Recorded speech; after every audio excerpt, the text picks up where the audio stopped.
Hello and welcome to the Force Friday show, the weekly show from Movie Burner Entertainment, where we discuss all things Star Wars, be it canon, movie related, anything relating into Star Wars.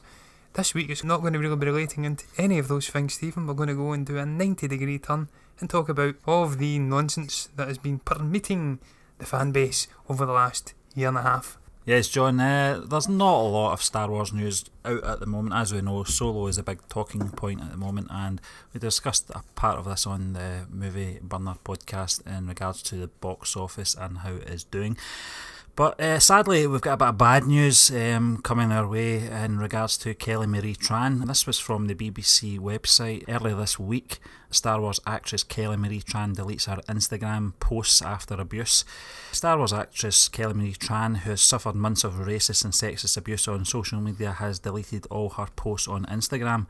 Tran starred as the mechanic turned resistance fighter Rose Tico in 2017's The Last Jedi, but she experienced a fierce backlash from some fans who took aim at her ethnicity and appearance. The film's director Rian Johnson had defended the star, apparently describing some fans as man babies.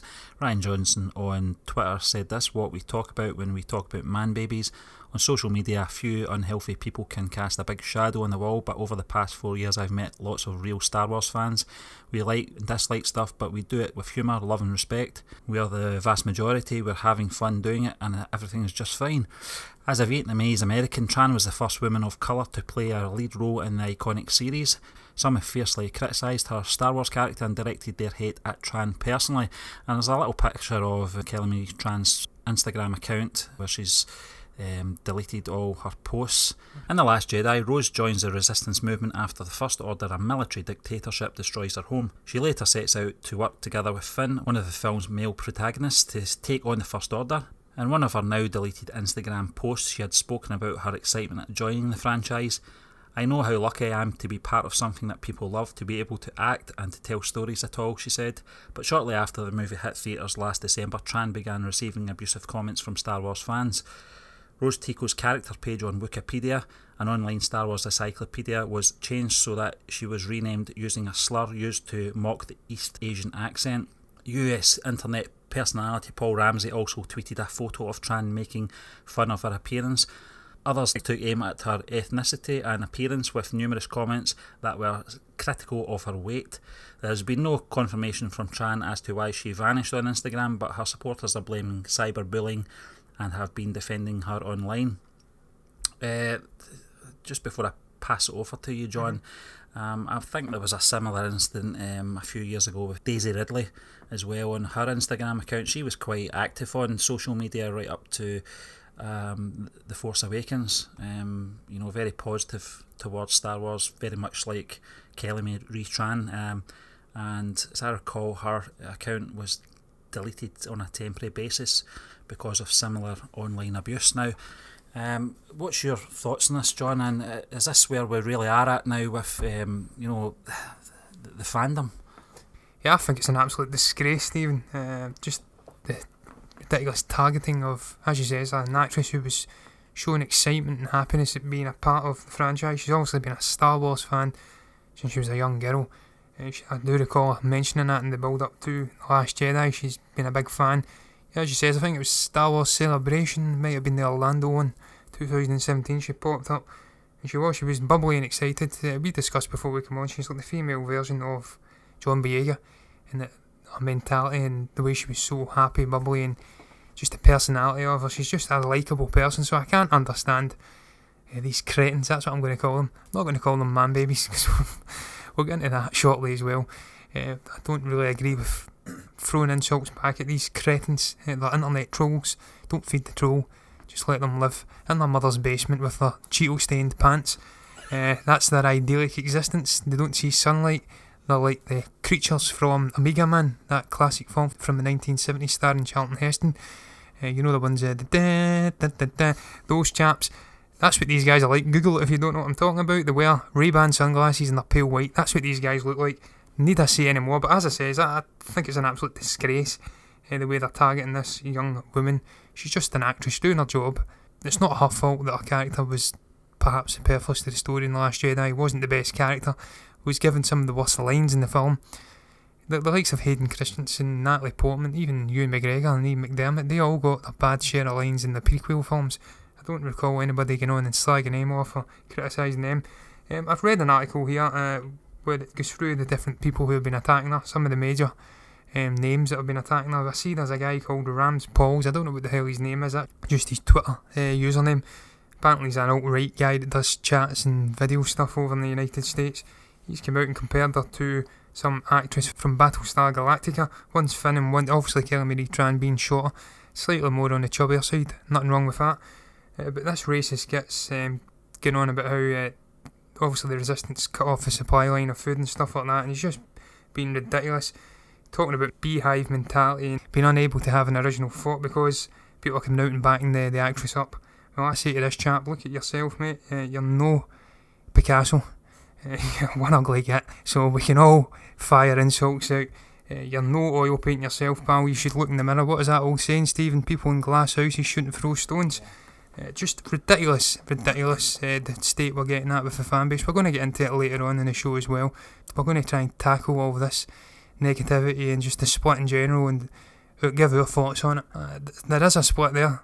It seems to be like a playground sort of a fight where you've got one side entrenched in their views, the other side entrenched in their views, and they just won't give an arm and a leg either way. They just want to hurl us insults across and divide each other. It's absolutely ridiculous. Star Wars has always been about welcoming everybody in. It's escapism, and it's all about having a fun and enjoyable time and relating to good stories. I find it ridiculous, the state we're in just now. I couldn't agree more, John. You know, I actually portray these people like the Morlocks from the Time Machine. Yeah. That's what I think of when I think of these people, these basement dwellers. But you know, there was a similar story back in 2015 with John Boyega portraying a stormtrooper, the first black stormtrooper. Heaven forbid! How dare they? You know. Obviously, I'm joking here. You know, I'm being very sarcastic. But this is what we're up against. Yeah. You know. I'm no social justice warrior. You know me better than anyone, John. Yeah. And there just seems to be polar opposites at the moment with the fandom, where you've got ones that are so sensitive and precious that they're being very malicious themselves and defending everything that Disney or Lucasfilm related. And it's the same from the other side, where there's no built-up argument with these basement dwellers who are just attacking everybody and anybody. And before we came on air, I said to you, I think people have to put things into perspective here and remember the times that we're living in just now. Back in 1983, I grew up with the original trilogy, and I thought that was it. After that, 1983, Star Wars is done, and it certainly was for 16 years till the prequels came out, and then another 10 years before the new batch of films came out. So it's a time that we should try and revel. Listen, I'm not the biggest fan of The Last Jedi. We did a podcast right after it, and I did say on one of our podcasts I regretted doing that podcast right after the film. Well, my brain was still trying to process it, and having seen it a few times, there is things that I don't like about it. But I said to you earlier, John, you just move on and you look forward to the next film. We certainly did that with Solo. We went in with no expectations, and I came out quite satisfied. I thought it was a fun film, not the best Star Wars film ever made, but that's just the way it goes. I think people sometimes take Star Wars very seriously. We all have our disappointments. My disappointment is obviously the handling of Luke Skywalker, but at the end of the day, they're only films. They're only stories. They're supposed to be escapism, you know, and it's spilled into real life, and in particular with Kelly Marie Tran. This is just an actress that I wouldn't say got lucky in getting the role in Star Wars, but she will feel like she's won the lottery, or she did win the lottery, you know, when she was cast as Rose Tico. And like you said, John, from Celebration, she was very excited, very emotional that she was part of this. And, you know, I have every sympathy with the lady. You know, I think she's an actress at the end of the day. She's doing her job. Yeah. She's doing it the best that she can do it. And, you know, this is the society we live in now.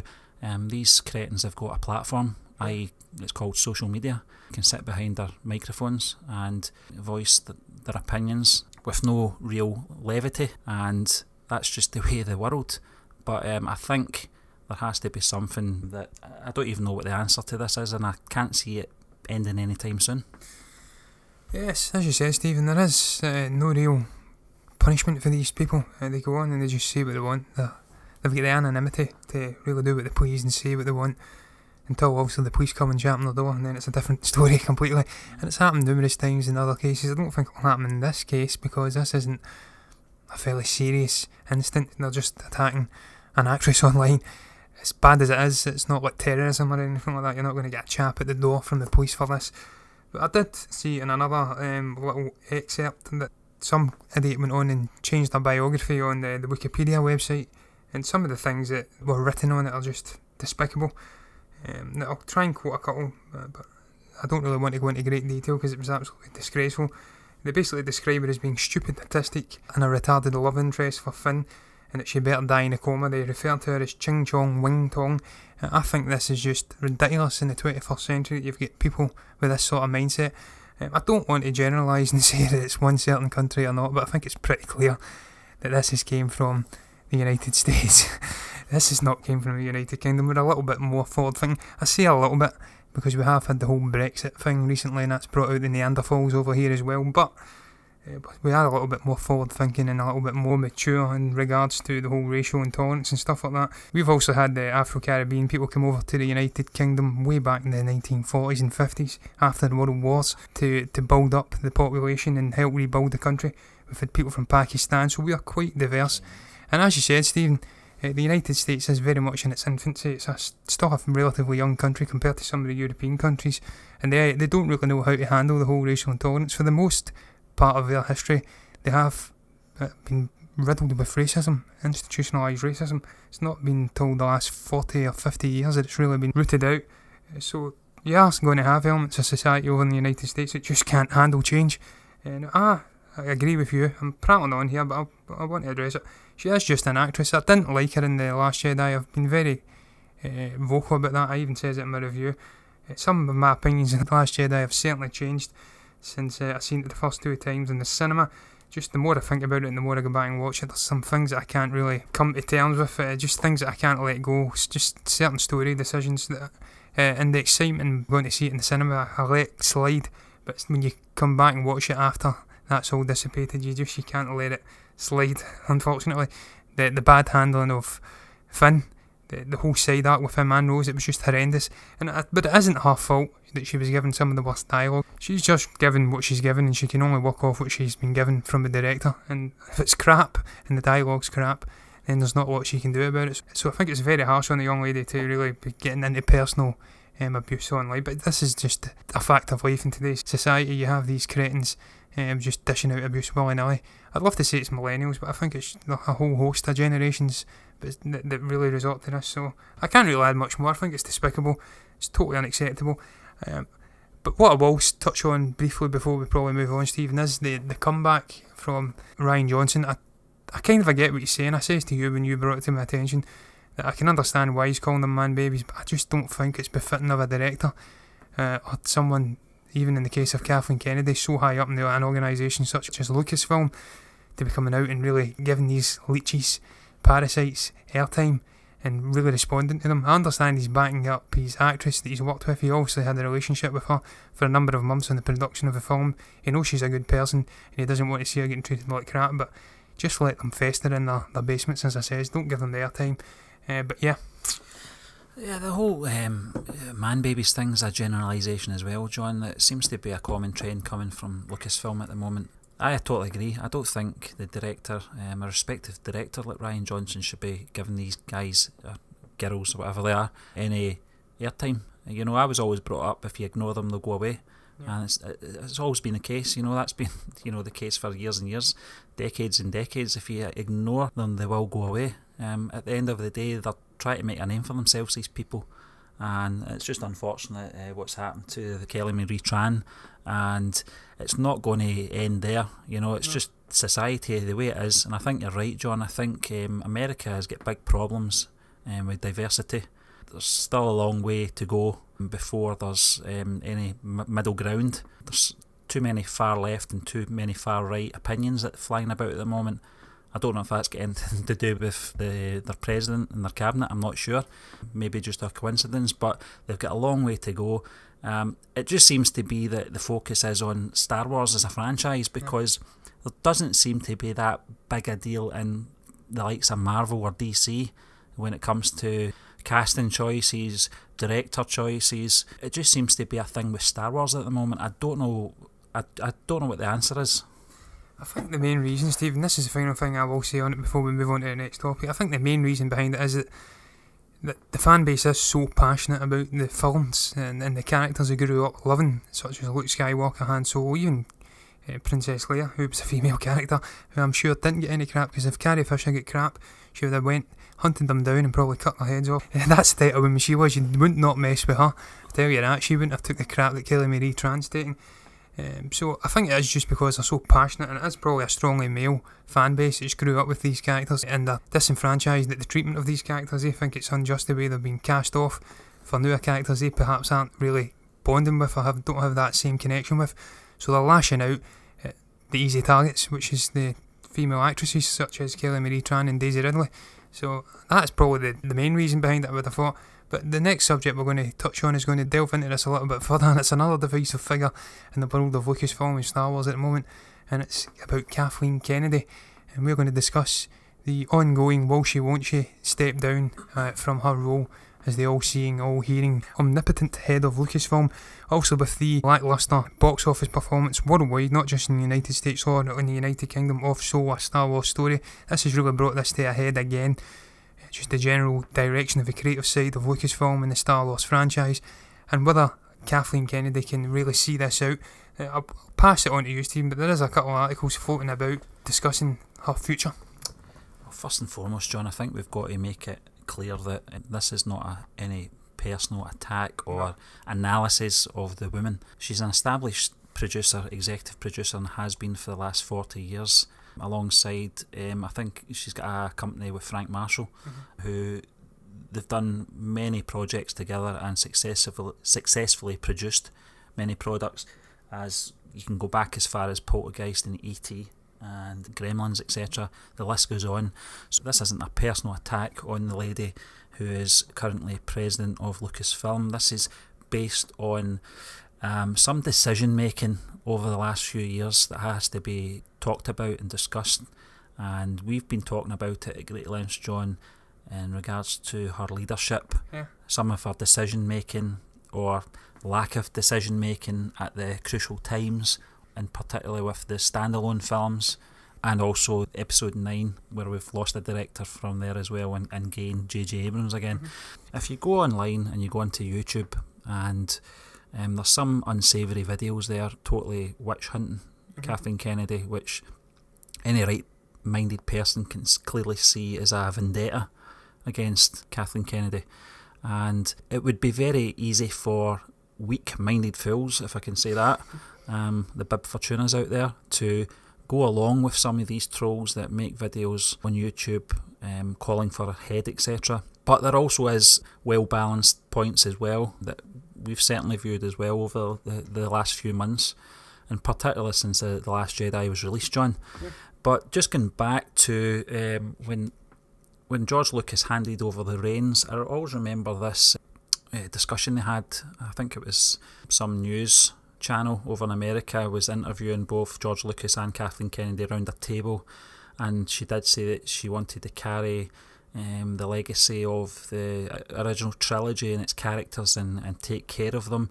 And some people have homed in on these words. I'm paraphrasing obviously, but a lot of people have homed in on these words from Kathleen Kennedy, which came across as if she was trying to reassure George Lucas that it was in safe hands, etc. And a lot of people have dissected these words that she said and about the handling of the original characters. Now, we can talk here till we're blue in the face about the handling of Han Solo and Luke Skywalker, etc., but we'll not go there. What we will talk about, though, is the handling of the directors. And this all began back in, it must have been about 2015, during the production of Rogue One. Now, we know that Tony Gilroy has come out a few months ago and made it clear the scenes that he filmed and some of the parts that he wrote, and we were a little bit annoyed with this news coming out nearly 2 years after the film's release. The reshoots from Rogue One, I think we should start there, John. What's your thoughts on the handling of that film? Although the end production was a great film. We've both said we enjoyed the film, but that film was in a dire state at one point, and it was, I don't want to say it was down to Gareth Edwards, because he's a fine director, but something of the magnitude of a Star Wars film probably was a bit overwhelming for a young director of his calibre. Yeah, I think I was actually getting upset with Tony Gilroy's comments when we discussed that. I think it was a main podcast, probably about 2 months back or something, I can't recall. It was just prior to the release of Solo: A Star Wars Story. I actually wasn't fully aware of Tony Gilroy as in terms of what his character was and who he was as a person. Now that I've actually discovered more about him, I'm not as upset about his comments, to be honest with you. He's a very straight to the point chap. He doesn't mince his words. He's not a Star Wars fan. I was kind of upset when he came out and says, I'm not a Star Wars fan, I just come in and look at it from a neutral point of view. But when you actually delve into the guy's background, listen, that's fair enough. He knows how to come in and dissect a film, pick out its faults, see where it's going wrong, and then he rectifies it. And that's exactly what you need in that case. But I'm not discussing Tony Gilroy here, I'm discussing Kathleen Kennedy's handling of it and choice of directors. And we'll get into it as we discuss the other directorial choices, but in hindsight, I did like Rogue One, I actually did. I thought it was a good film. I've got it listed right up there in my rankings, probably just, I think, behind Force Awakens, or maybe round about Force Awakens, and just behind the original trilogy itself. So I actually did enjoy the film in the end, but you can't get away from the handling of the directors and the choice to bring on an inexperienced director, and then ultimately, right into the middle of production, take fault with the direction he was going, and then hire in this chap when it was an absolute shambles. This is just mismanagement. Her job as president of Lucasfilm is to handle all the producing side of the films. That's her business. She deals with getting the right people in, and consistently she's failed at bringing in the right people. But you just can't get by it. Gareth Edwards did a fine job for the most part, would have thought, but I think they did reshoot a good part of that film as well. So that ultimately lands at Kathleen Kennedy's feet, because she picked him as a director, and it turned out that it was a bit of a disaster. To be fair to her, she did act quickly. She hired in Tony Gilroy, and they did manage to save it, so I can't really fault her for that one. But as we'll get into the other films, it's a recurring theme from Kathleen Kennedy. She brings in or makes her own choice. I don't know whether it's a committee of people at Lucasfilm or whether she has got the executive power to just overrule them and say, this is the guy I want, but she consistently makes bad decisions. Yeah, I mean, and another thing as well, you get people, when you do criticise Kathleen Kennedy, you do get people coming back saying it's because she's a woman. It's the same criticism, or the same level of criticism George Lucas had with the prequels, so it's got nothing to do with George Lucas being a man or Kathleen Kennedy being a woman. But just moving on from there, John, one of the things, and I don't think anybody can deny this, prior to The Last Jedi's release, was everybody commended Kathleen Kennedy's appointment of Rian Johnson from his previous films. They thought this was a bold move from Lucasfilm. I can't for the life of me remember anyone saying that was a bad decision before The Last Jedi came out. I think the majority of fans were very happy with this, very pleased that they picked Rian Johnson as the man who would carry on the story from The Force Awakens. So from that point of view, everything seemed to be going rosy at Lucasfilm and Disney, and certainly in the Star Wars fandom.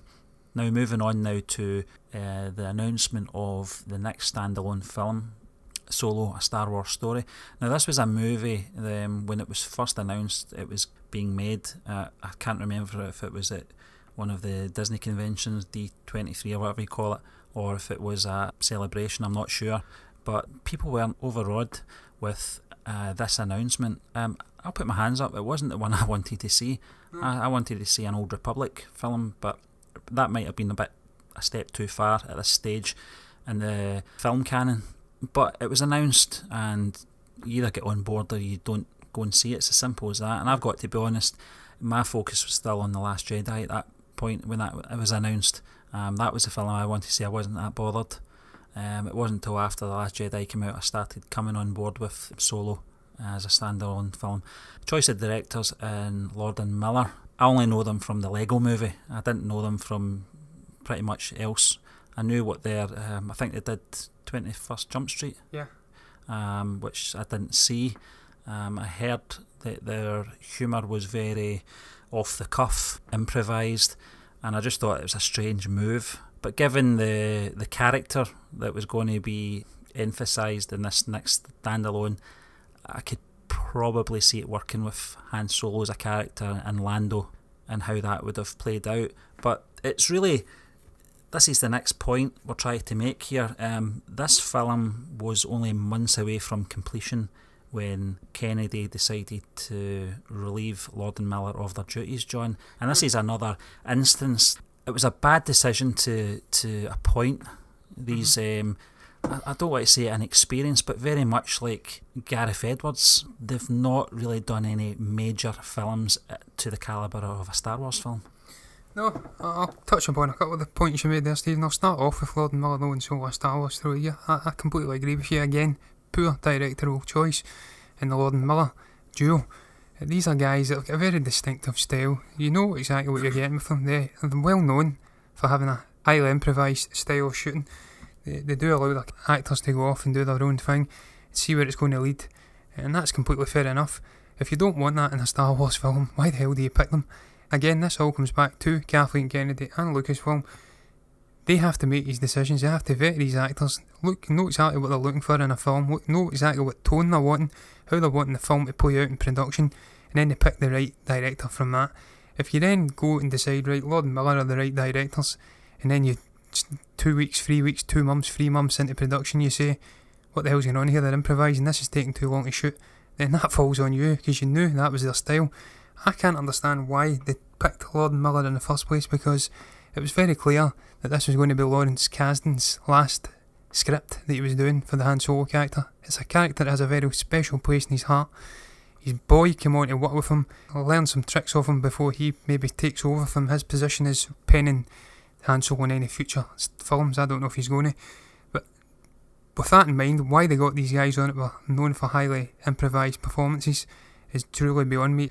It's staggering to me because it's clear that if Lawrence Kasdan's penning his last script in a Star Wars film, he's going to want it being kept as a faithful interpretation to that script. He's not going to want it going off in a 90-degree direction, characters completely going off and doing their own thing, the tone getting completely changed, the story getting changed. That again lands on Kathleen Kennedy. I'm trying my best not to be too critical, but you have to be. This is the president of Lucasfilm. This is a highly respected position in charge of one of the greatest franchises, if not the greatest film franchises ever released. So if she's not doing her job and she's consistently making mistakes and choices, then she has to go, I'm sorry, or she has to step down. Just going back to Rian Johnson, you're completely right about him as well. No one criticised this guy when he got picked because he obviously done films like Brick and Looper, highly respected, famed for having a dark, gritty style, and we all were pondering where that was going to lead, but where we're going to see a darker, more gritty film, similar in vein to The Empire Strikes Back, and what it was going to mean for characters like Kylo, Rey, and obviously Mark Hamill coming back as Luke Skywalker for the first time in 30 odd years, because I'm not counting The Force Awakens, he was in it for about 2 minutes. Sadly, we didn't get any of that at all. It was very strange, it Marvel-esque humour. And again, that falls on the shoulders of Kathleen Kennedy. She picked him. She decided he was the guy who was going to get a trilogy before the film even came out. She must have realised it was going to be highly divisive, and she thought, screw it, I don't care about the fans, I'm making that decision anyway. In terms of the one other thing I'm going to touch on before I let you back in about the Last Jedi, and another thing that really annoyed me, and it could have perhaps saved that film and really kept fans on board, was the whole reshooting. We discussed it before we come on, Stephen. This film never had a single reshoot. They must have had time set aside for this film to be reshot, and they decided not to do it. Even after they learnt that Carrie Fisher had sadly passed away, they could have completely saved this film in the eyes of a lot of fans.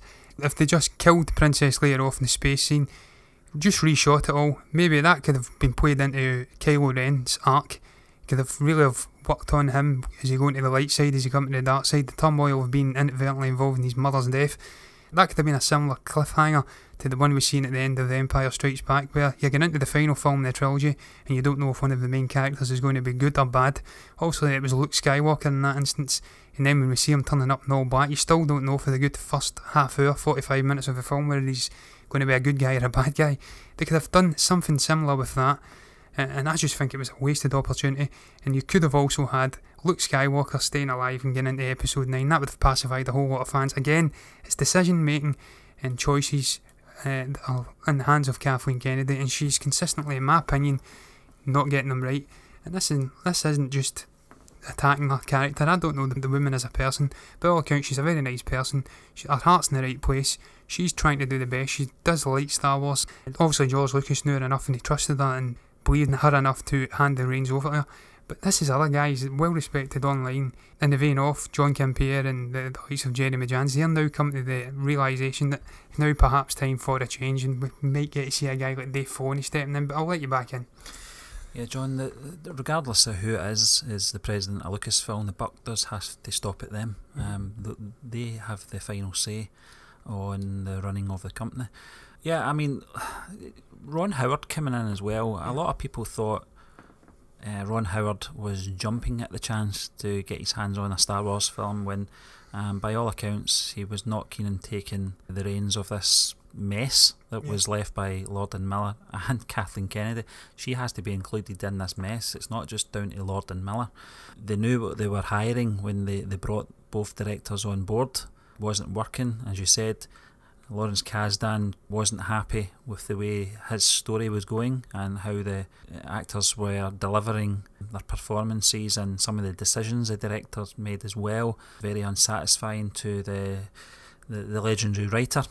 Yeah. Now, Kathleen Kennedy is a producer. I will not have anyone say anything against this lady who, for the last, in my lifetime, 4 decades, when you look at her work as a producer, along with Frank Marshall, who I think they parted company in 2012 when she joined Lucasfilm, you're going back to 1981 with Raiders of the Lost Ark, Poltergeist, E.T., Gremlins, Indiana Jones and the Temple of Doom, The Colour Purple, Back to the Future, The Goonies, An American Tale, Batteries Not Included, Empire of the Sun, Inner Space, The Land Before Time, Who Framed Roger Rabbit, Back to the Future 2, Indiana Jones and the Last Crusade, Arachnophobia, Gremlins 2, Back to the Future 3, Hook, Schindler's List, Jurassic Park, Alive, Flintstones. Quite liked that when it came out, actually. Yeah, it was a good film, yeah. The Bridges of Madison County, Congo, Twister, The Sixth Sense, Jurassic Park 3, AI, Signs, Seabiscuit, The Curious Case of Benjamin Button, Indiana Jones and the Kingdom of the Crystal Skull, bit of a turkey that one. The Last Airbender, another turkey. You know, and this is all prior to joining Lucasfilm. Yeah. As you said, George Lucas holds in high regard.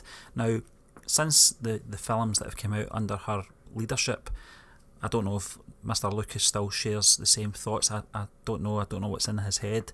It's very hard to read George Lucas at times when he's at these premieres, because he's a very subdued type of a man. I think he's a very private person. Yeah. He's not very comfortable in the public eye, so it's very hard to read sometimes. And again, these internet YouTube trolls are out there trying to look at his facial reactions to certain things and they build a story from this. This is the kind of society we live in now. Yeah. And just moving on, John, to probably the last topic of conversation just before we finish up this show, was obviously releasing Colin Trevorrow from episode 9. I think this was actually before The Last Jedi came out. This happened, there was a lot of rumours going about, the Book of Henry was a massive flop. It's a joke. And it did Jurassic World, of course, which was very good. But there was a lot of rumours, after the Book of Henry. There was a lot of doubt about whether or not he could handle the concluding chapter of this saga, and not just this trilogy, but the entire saga, because up to now, this is the last film in the saga, and he was relieved of his duties. Now, since then, there's been a lot of things that have leaked out since then, that he had his own vision for tying all the sequel trilogy, the original trilogy and the prequel trilogy all together. He had plans for Luke Skywalker. Obviously, after the events of The Last Jedi, that's had to change. But I'll let you in, John, anyway, and give me your thoughts on this scenario as well. Yeah, first of all, Stephen, I think Kathleen Kennedy would have perhaps been better staying with Frank Marshall, judging on that list of films you've just gave us, because clearly she had quite the hit-making little relationship there when she was with him. Kind of went off the rails a little bit since she's came to Lucasfilm. I don't know whether that's just down to the ridiculous expectations of Star Wars fans or not. I don't know. Maybe we are the guys that have got it all wrong here. Who knows? But in terms of Colin Trevorrow, Stephen, again, it just goes back to what I said previously about picking these relatively unknown directors who've not got a long history in the business. and just taking risks where it's probably not necessary. I just think that was a poor decision to pick these newer directors. I don't know who I would have picked myself, so I'm kind of standing on my moral high horse here, when I probably couldn't have done better. I know for a fact I couldn't have done better, but I'm not getting paid millions of dollars a year to make these decisions, and that's the big difference. But yeah, I mean, it was again a poor decision, and then to kind of take him out of the running prior to The Last Jedi even being released, and then shoehorn JJ back in. Again, I think that is purely down to them realising the divisive nature of The Last Jedi. They knew it wasn't going to unite the fan base, it was going to split it right down the middle, and they've then went for the safe option in JJ to try and bring it all to a clean ending with episode 9. Only time will tell if that is the case. I'm not that fussed about JJ coming in to do it. I actually did like The Force Awakens, even if some of the decision making with the story wasn't the best. I do have some belief that he'll come in and maybe rectify some of the issues and perhaps unite the fan base, but by God, has he got a job in his hand. But we're not talking about J.J. Abrams again. It's just a whole litany of poor decisions from Kathleen Kennedy. She's just made the wrong decisions with directors. She's made the wrong decisions as well when it came to reshooting and characters in The Last Jedi. That's just my opinion. And again, she's not really expanding the universe either. That is another big criticism of her over the last few years. She's playing it far too safe. Lucasfilm are playing it far too safe. They've continued to focus on characters that have already been established in the universe, when they've got tens upon thousands of planets in the Star Wars galaxy to focus on. They could focus on a totally new world, totally new species, totally new characters, and do something completely different. If you were to have got the likes of Rian Johnson in and done what he did with The Last Jedi, with a whole new film with new characters that weren't as beloved as, say, Mark Hamill's Luke Skywalker or Princess Leia, then it would have been a completely different ballgame. That's one thing I can't criticise George Lucas for. He's consistently in his Star Wars films created new worlds, expanded the galaxy out, brought in new exciting characters at the likes of Felucia in terms of worlds, Geonosis, Coruscant, characters like Grievous. Even though I wasn't a fan of him, he was interesting. Count Dooku, interesting. Darth Maul, interesting. And the overacting things that he was doing with the whole Senate and stuff like that in the prequel trilogy, it was interesting. He always took risks. That's what I'll say about George Lucas. He was a great world builder, if not a great director. And this is what they need to be doing now. They need to be doing what he did with the prequel trilogy, going to new worlds and just expanding the boundaries out instead of playing it safe. And that's just another fault for me over her time as Lucasfilm president. She's not took enough risks. She's been too humble looking and played it far too safe, and that's why I think she should step down.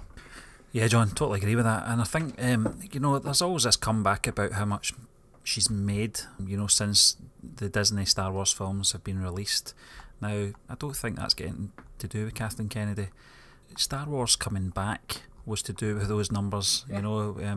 We didn't think there would be any more Star Wars films, and when it was announced in 2012 that it was coming back, it wasn't just coming back as a different sort of version of Star Wars, standalone films or something that was set prequels to the prequels or anything.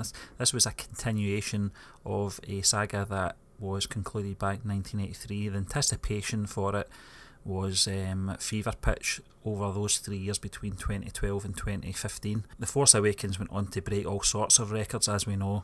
The way The Force Awakens sets up the next episode as well, leading into The Last Jedi, you can say what you want, The Last Jedi was successful financially, and there's no debate about that. But that has nothing to do with Kathleen Kennedy, I'm afraid.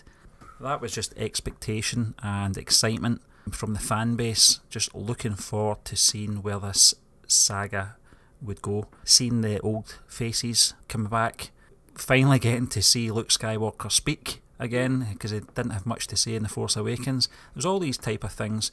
Rogue One was a great way to start the standalone films as well, using that line of text. I think it was John Knowles from ILM that pitched the idea that these band are rebels, so that appealed to the fans. Solo, as we just previously mentioned, wasn't as appealing. Sometimes characters need that air of mystery, and Solo certainly took a lot of that mystery away from the character, especially with his surname, which still annoys me, how he became Han Solo. And another thing that's just came online, John, over the last few days, certainly from Screen Rant, they're actually saying that there is a rumour going about that Kathleen Kennedy could leave Lucasfilm this autumn, or fall as they call it in America. And this is based on the box office of Solo a Star Wars story. Yeah, and I tell you what, I've had many a conversation in various different groups we're a part of, Stephen, that I've seen conversations where people have said that Kathleen Kennedy is not responsible for the poor box office performance of Solo a Star Wars story. Well, I'm telling you right now, that's absolute box. She's absolutely responsible. As you said earlier, if she's taking credit for the box office performance of the first 3 releases in the new Star Wars franchise, the Disney tenure of the films, then she has to take the hit for this. And it's down to her, I'm sorry. She picked the directors, she let them run havoc for way too long. I think it was just weeks before the film was due to end production, she made the call to bring on Ron Howard. In doing so, putting another $100 million onto the budget, which has directly hit the film in terms of its box office performance and where it has to hit to break even. It now has to hit roughly about $650 million to break even. It's not going to hit $650 million, it will be lucky to hit $500 million. And with it not breaking even as a result, that is directly landing at the feet of Kathleen Kennedy, because she made the decision on the directors. It was down to her poor running once again, and this time it's come back to bite her in the arse. Now, in terms of her stepping down, I did see this article you're talking about. I don't know if you want to come back in and discuss it, Stephen, before I go off and give my opinion, but I would be totally for this. Not for any personal vindictive reasons and hating women or anything like that crap that would maybe get thrown my way if I was to say this opinion, but just purely because I don't think she's doing a good enough job. She's created a massive divide in the fan base, and she is really putting too much politics into the films where it's not really needed. We can have a degree of politics, but we don't need to have feminism and all of this crap getting force-fed into Star Wars films. Star Wars has always been a diverse franchise anyway. We want to go and see these films for escapism. We don't want to be getting brought back into real world issues every time we go into a cinema. If we want that, we can go and watch another genre of film. This is a sci-fi space opera. That's what it's meant to be. It's meant to be directed at children, with adults coming in and have some enjoyment and relive their childhood through it. In her tenure, she's badly failed. She's brought too much crap into the films. She's picked the wrong directors. I want to see a guy like Dave Filoni coming in. He's shown time and again that he knows Star Wars. He gets it. He gets the characters. He gets the canon. He knows how to work it all together. He is the heir apparent of George Lucas, in my opinion, and it's time for this guy to come in and show his worth. I think overall, John, the writing group are totally ignored by the sort of cinematic side of it, and I think Kennedy and co are responsible for that. You've only got to look at the writers who write the novels, and as you said, Dave Filoni on the animated series as well gets Star Wars. Certainly most of the books have hit the spot. A few just haven't, but that's what it is. It's a mixed bag. But I just think there seems to be this massive gulf between the cinematic side of Star Wars and the rest of the mediums that are controlled under Pablo Hidalgo. And I just think, I don't know if it's deliberate by Lucasfilm, they just seem to be going out the road to ignore all the sort of storylines and characters from the story group. They just seem to have good chemistry. Their storytelling is continuous, and there's some interesting characters that they've written over the last few years. Certainly in Rebels, there's a lot of characters in there. Yes, I know that the likes of Chopper and that made a little brief cameo in Rogue One. There wasn't enough of that. I think it was one of the ships as well at the very end of Rogue One that made an appearance. I just don't think there's enough coming that way. We're relying on movie directors writing and directing films in its last trilogy of the saga. There doesn't seem to be any outline of where the story was going. They've had since 2012 to write a story. It's not that hard. You've got J.J. Abrams writing the setup. You've got Rian Johnson writing a different middle part, totally disregarding a lot of J.J. Abrams stuff that he set up. And as you said, we've just got to wait and see what episode 9 brings. But I just think that somebody like Dave Filoni, I think he'd be a great leader. He certainly is George Lucas Jr. He gets it. He understands the world. As you said, John, I don't know Kathleen Kennedy as a person. I don't know. I know that she's a film fan. She is a Star Wars fan with the films, but I don't know how far she delves into the landscape of the Star Wars universe, because certainly guys like Pablo Hidalgo know what they're talking about. You've only got to look at these encyclopedias, the visual dictionaries, to see how much detail goes into these, how much time and effort little details mean a lot in Star Wars. They certainly do. And I just don't think there's enough of it in the cinematic side of it. No, there isn't, and I agree with what he says about the story, Stephen. They go off in new directions, they go to new worlds, they introduce new characters, they don't regurgitate characters we've already seen from the original trilogy, and that is what you need to do. As I said earlier, you have to go off in a new direction, freshen it up, and do new things, bring in new characters like George Lucas did in the prequel trilogy. They weren't the best written, some of the dialogue was cheesy as hell, but they did introduce new worlds and do something fresh, which is why it has that modicum of rewatchability, and why I will go back on the odd occasion and watch them. But who knows, Stephen, maybe we will see them go off and do all these things that I'm discussing after episode 9 finishes. Maybe that will finally be the end of the Skywalker saga, and that will open them up, take some of the monkeys off of their back with that saga, and they can go off and introduce all these weird wondrous worlds and characters. Maybe they can go back and do the Old Republic, and we get to see the likes of Darth Bane and Darth Raven. I don't know where it's going, Stephen, but I do hope Kathleen Kennedy steps aside and lets someone like Dave Filoni, who I would trust more, in to do the job. I think with any president, John, they have their shelf life. I think she's been at the helm for the last 6 years. Whether or not that's long enough, time will tell. But I think you're right, John. I think the saga part of the Star Wars universe is a monkey on their back.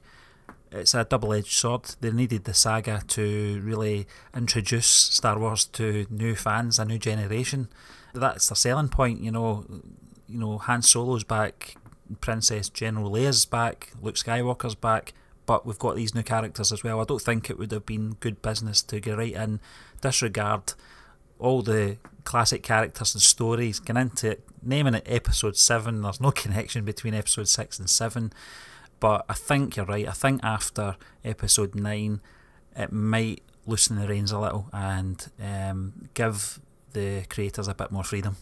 Yes, I've not got much more to add to that, Stephen. I agree. But I'll end this, Stephen, in asking you, would you like to see her step down, or would you like to see her continue on and give her another chance?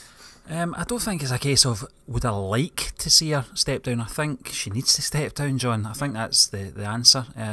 I think she's had her time now. It's a business at the end of the day. I don't think Disney would have been too pleased with the box office reports from that second week for the Solo: A Star Wars Story. It's been a flop, regardless if it's been a decent film. It's a financial flop, and that's what they base their business on. It's not really going to make a big large hole in their pockets for what they have generated over the last 4 or 5 years with the Force Awakens, The Last Jedi and Rogue One. But I think it is time for Kathleen Kennedy to step down and give the reins to someone with a fresh approach, new enthusiasm, and that's what you need in a president. It does go stale, and it certainly has now.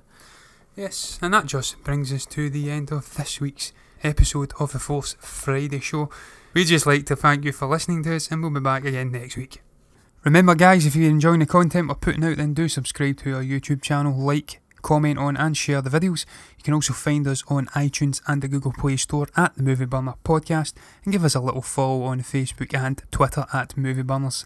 If you fancy a spot of casual reading, then all our latest written reviews and the occasional article can be found at movieburnerintertainment.org. Until the next time, goodbye.